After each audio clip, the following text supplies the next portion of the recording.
Hello unicorns, I'm Tiffany, that's Angelica, and we are back with another video.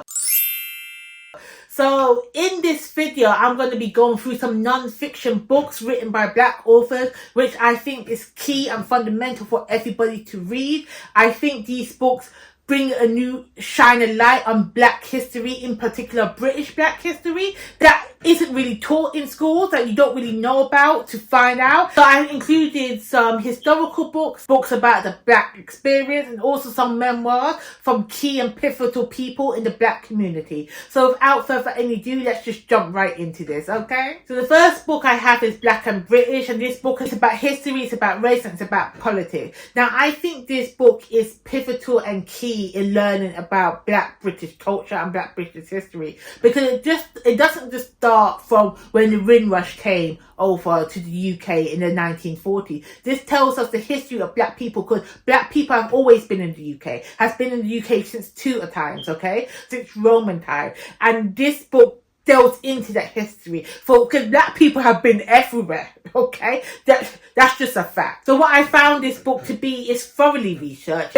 in depth in the history of Black people coming to these British Isles, and it highlights the neglect that the role that Black people had on British history as a whole. That the history that we're taught in schools about British history really does not highlight the Black British history. They will have you believe that Black people hasn't been in the UK until after World War II. No, we've been here, okay? And we're here to stay. And what I find that this book does, it just highlights the role that as Black people, how we identify ourselves as being Black and British. So I think this book is essential reading. I think it should be required reading, should be put on school curriculums, so then us as a society can understand the role that Black people has made in making the British Isles what it is today.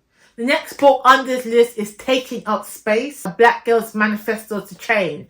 Now, this book follows the author's life. Tracey and Or are the two authors that wrote this book. And so the narrative of this story is a form of essays and introspections of the authors, Tracey and Or, as they went to Cambridge University, because they were the minority. I mean, a handful. You can count the number of Black people on one hand that went to Cambridge University at the time that they went, and they're just detailing their experience. This book also includes other statements from the other Black women at university at that time and their experience, their racism, the prejudice, the fact that they were looked down upon because they were at Cambridge. And if you don't know this about Cambridge University, Cambridge town as a whole, you have Cambridge Uni and then you have Anglo Ruskin. So they all were automatically assumed to be going to Anglo Ruskin's University. That seemed lesser. There. So they looked down and be like, ew, you shouldn't be on our campus because obviously you don't go here. Only because they were Black? No, thank you. Please. Black is excellence and you can't take that away from them. They got into Cambridge. Hello. And it also highlights the fact that certain people, not everybody, they are so anal, they are so caught up in the fact of going to Oxbridge University, that's Oxford and Cambridge, like that's such an elite status to go to, and they're so like gatekeeping that only a certain number of people can get in that doesn't conform to their society standards.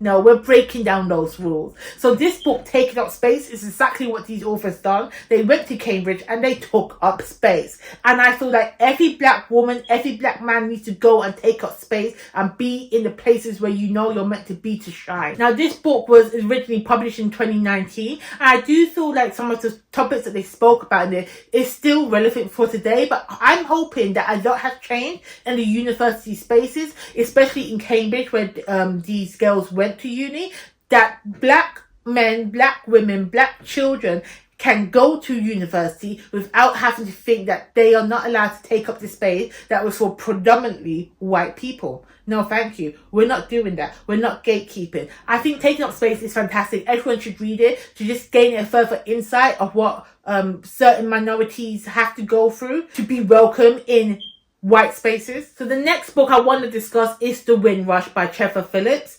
This book is the oral history written down of the first generation of West Indian immigrants and their descendants arriving to England for the first time on the Windrush, and I believe it was 1948 that this ship came. So this book has been split into many different facts that that Caribbean immigrants face when they arrive to the UK. So what the story that we're told from this textbook is told from both first-hand experience and through observation that's been made through the media. And what the Caribbean people face when they arrive, they face institutional racism, they face racism from schools, trying to get their children in school, trying to find work placement. Like, they were promised when they came over that they were going to get jobs, that they were going to be working here. Like, the British people asked them to come here to help build up England after the World War II. And when they came over here, they were just looked down upon, they looked frowned upon, they were looking as offer, they were not allowed in certain places after you begged them to come. So, and what stood out to me, hearing the stories, hearing first-hand accounts from those people that came over under Windrush, is what it meant to them to be British. Because at this time, especially what I know from my knowledge, is that Jamaica did not become an independent nation until 1960. So they came over in 1948, okay?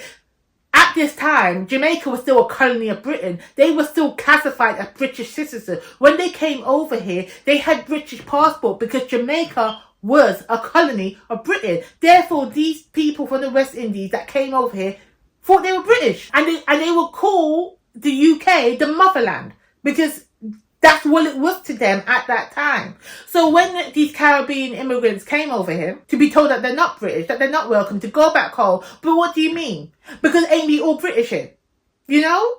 And it's funny to hear that, because even till this day, we have people questioning the fact that black people cannot be British. That, like, with me, I identify as British, I don't identify as English, but technically I am English.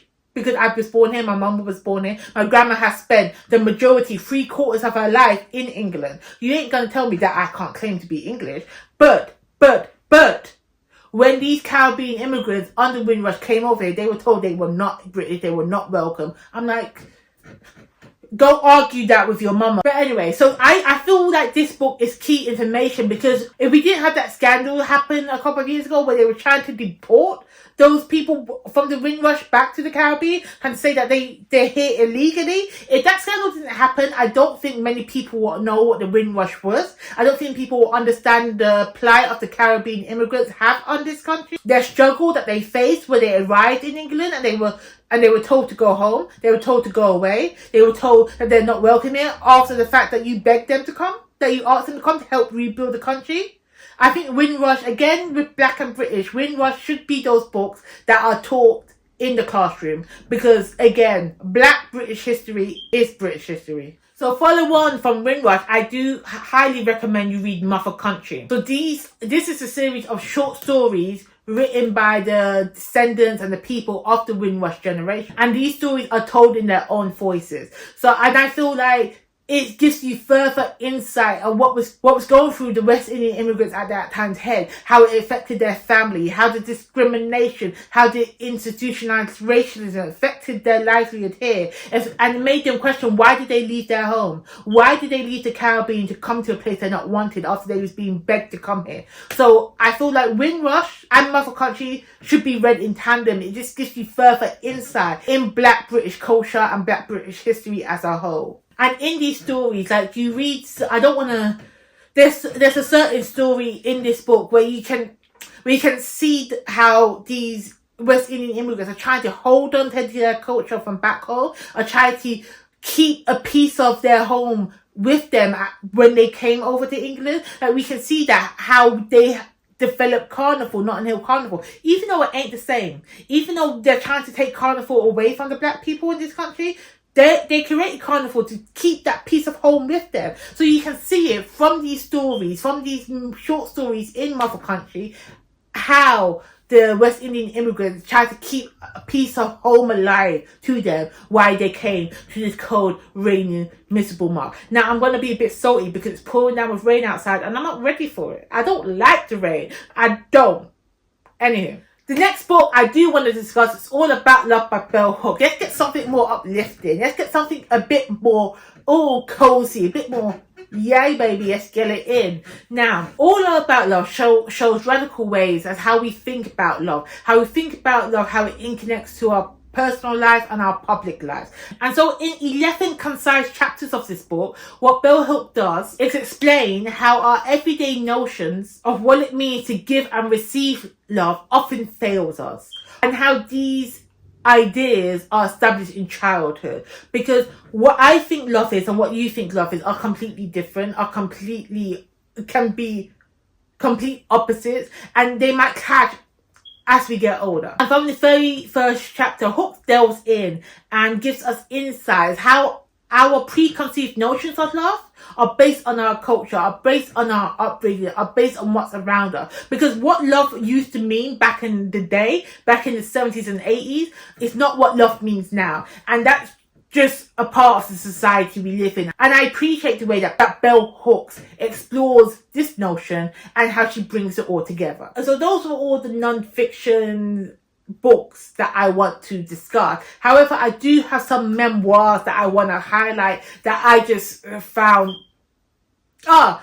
I love a good memoir. I love a good memoir. So these are just some of the ones that I've read that I thoroughly enjoy. Now, I don't like rating memoirs. I don't like saying if I don't like a memoir or if I never enjoyed myself reading the memoir. Because you have to remember that these are people's life story. So the fact that they're able to tell their truth, to tell us their story and pull it out there, I ain't going to rate it. I'm going to read it, and if I enjoy it, I enjoy it. If I don't, I'm going to let it live. But these books, I feel like you should read it because I had such a good time. The first was They Never Saw Me Coming by Tanya Smith. Now, if I never knew this book was a memoir, if I just saw this book and read it, I would have thought this was a drama. I would have thought this book was a made-up story. Because, it was scandalous. I loved it. Now, again, I say I don't rate memoirs, but I'm going to talk about this book as if it wasn't a true woman's story, because this book, this woman, you don't see the red flags.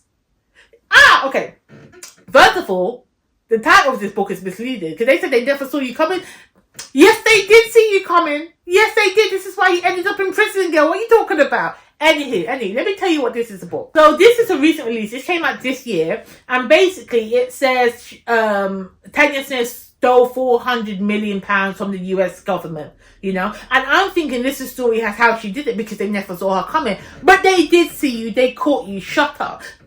I don't mean that. I'm not talking to you, Tanya. I'm talking to the universe at this moment. But I want you guys to read it, so I don't want to give you away. That's got me so heated. But this book, certain things, and I know it's a real person, so I can't be calling you out your name, but couldn't you see the flags? I know in retrospect, in hindsight, like when you're writing this story, you're writing it and you're letting me know that you see these red flags. But in the moment, because I think the majority of the story, when she's dealing with these no good men taking her for a ride, using her, abusing her, when she's telling us the story, she's so young, she's still in her early 20s, you know?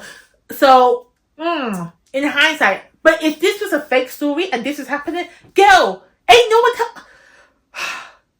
This is a good story, but it is someone's life. It is a memoir, and someone did experience this. So they need to make this a TV show. They're not even it could be a limited series, or it could just be a film. I need to see this play out, because when I was reading this book, especially the premise that she's hiding from the police and she's getting away with these crimes, it's given me that film with Leonardo DiCaprio. What's it called?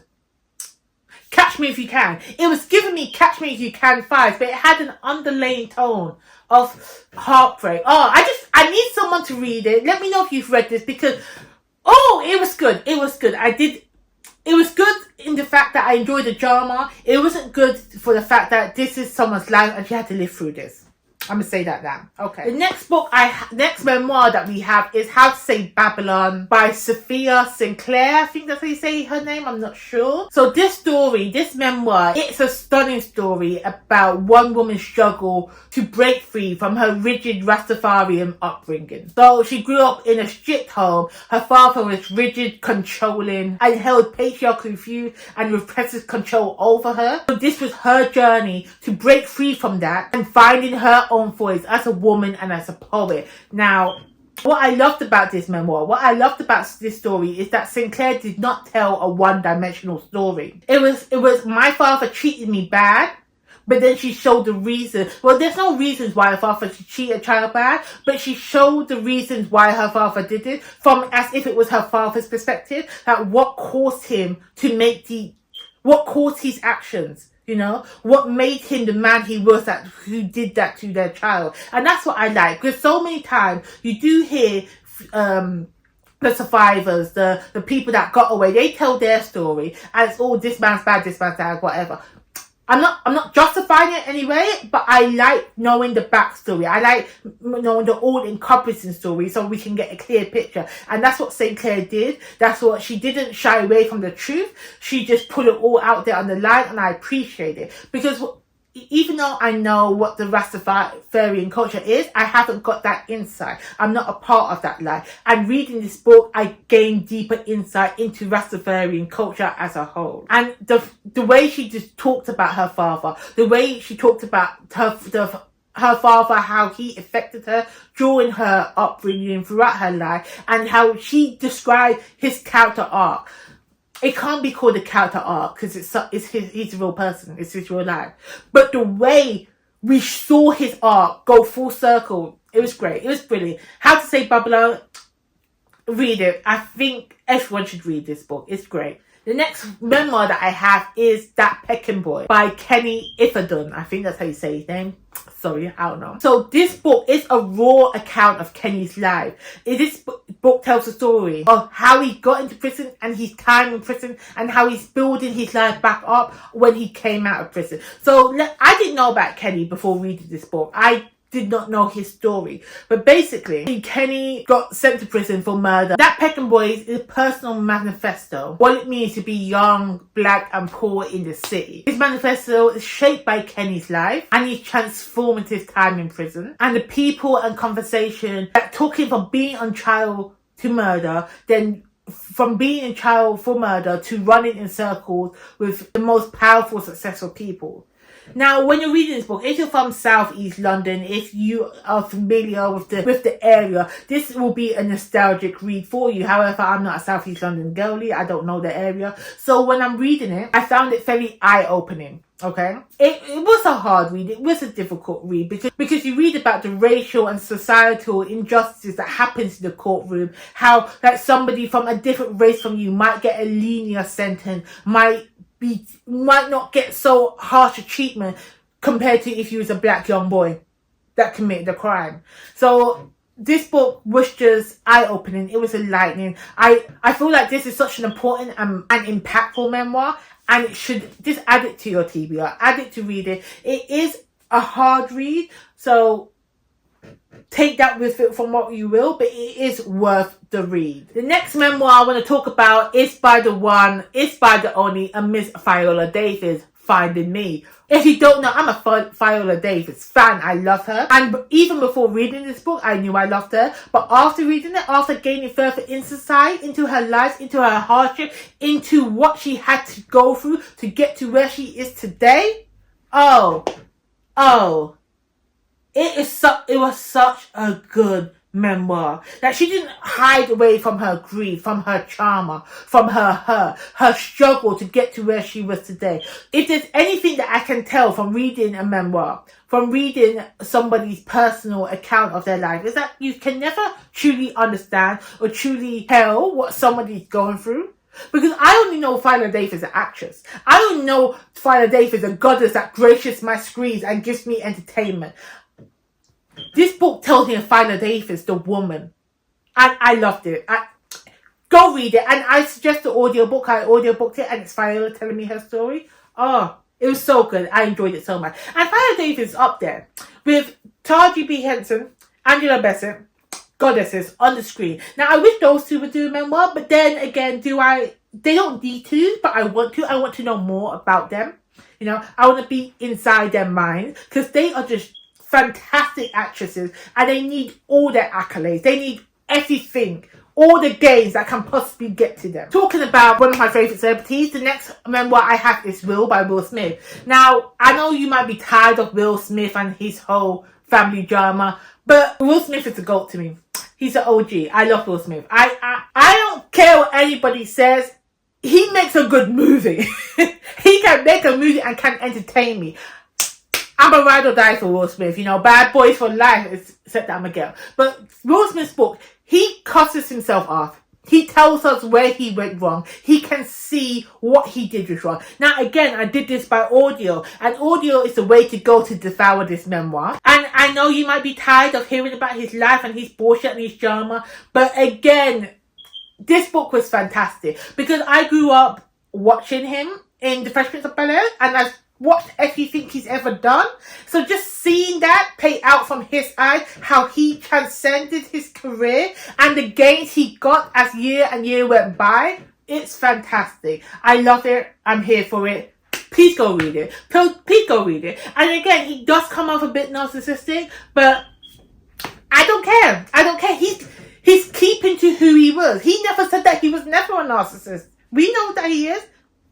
And he's earned it. I'm sorry, I said what I said. The next book that I want to recommend is Rapology by Wretch32. Now, this is equal parts poetry, equal parts social commentary, and an autobiography. This book is not just a book if you are a fan of Wretch32, if you're a fan of rap or grime. This book is for everybody. This memoir is for everybody because it gives you further insight into subject matters that are far-reaching. I found when I was reading this book, it gave me real insight into what songwriting, what they have to go through, what it is all about. Because so often, when we consume music, we only see the forefront. We only see the ones performing the songs, the ones singing. We don't see what goes in creating these music, these tracks that we love to hear. And what I think that Wretch32 has done for rap, has done for grime, has done for the UK music industry, he is like one of the greatest lyricists. Is that you say lyricist? Lyricist? He's one of the greatest lyrics, poetry writers, whatever you want to call it, in modern music today. I have to give him his flowers. I have to give him his flowers. This book was great. And you can tell that Wretch32 was a poet before he became a grime artist, before he became a rapper. Because the way his lyrics just flow, the way his tracks just transcend you, it's fantastic. And I loved reading this book because I got greater insight into that magical mind of his. Like, there's a way that you can use words and make it have multiple meanings. And when you listen to Wretch32's lyrics, when you listen to his songs and the songs that he's written, you can clearly see that he's saying one thing, but he's meaning something else. And it just means different things for different people when you hear his songs, when you hear his grime. Great stuff. Rapology. Read it. And one more last memoir that I have to talk about is Just Saying by Mallory Blackman. Now, Mallory Blackman is an OG girl. She wrote one of the best YA fantasy dystopian books to ever grace this earth.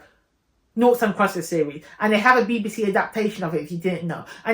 But we're not here to talk about her series, we're here to talk about her memoir. So this book explores how Mallory Blackman grew up in the 60s, 70s, how, again, because she is from a West Indian family, it just details her struggles that she went through to make it to be one of the greatest authors of our generation. She went from being homeless to having severe health problems to struggling where her next meal would be, to become one of the greatest authors, to create such a multiple SF dystopian world.